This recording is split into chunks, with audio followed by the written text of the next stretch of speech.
হালনাগাদ ভোটার তালিকার খসড়া আজ রবিবার প্রকাশ করেছে নির্বাচন কমিশন ইসি। তালিকা থেকে বাদ যাচ্ছে ২১,৩২,৫৯০ মৃত ভোটার। ইসির জনসংযোগ পরিচালক মোহাম্মদ শরীফুল আলম এ তথ্য জানিয়েছেন। তিনি বলেন, সারা দেশে উপজেলা ও থানা নির্বাচন কর্মকর্তার কার্যালয়ে স্ব এলাকার তালিকা প্রকাশ করা হয়েছে। এতে করে তথ্যে ভুল থাকলে সংশোধনের সুযোগ থাকছে ১২ দিন। এবারের হালনাগাদে নতুন ভোটার অন্তর্ভুক্ত হয়েছে ৪৫,৭১,২১৬ জন। তাদেরই তথ্য খসড়া সম্পূরক তালিকায় প্রকাশ করা হয়েছে।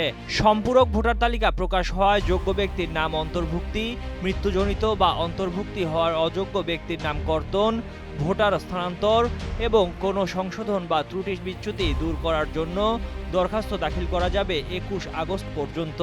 দাখিলকৃত দরখাস্তসমূহ সংশ্লিষ্ট উপজেলা বা থানা নির্বাচন অফিসার ও রেজিস্ট্রেশন অফিসার কর্তৃক নিষ্পত্তি করা হবে ২৪ আগস্টের মধ্যে। এরপর অন্যান্য কাজ শেষে চূড়ান্ত তালিকা ৩১ আগস্ট প্রকাশ করা হবে। এদিকে যাদের বয়স ৩১ অক্টোবর পর্যন্ত ১৮ বছর পূর্ণ হবে, তারাও আগামী জাতীয় সংসদ নির্বাচনের ভোটার তালিকায় যুক্ত হবেন।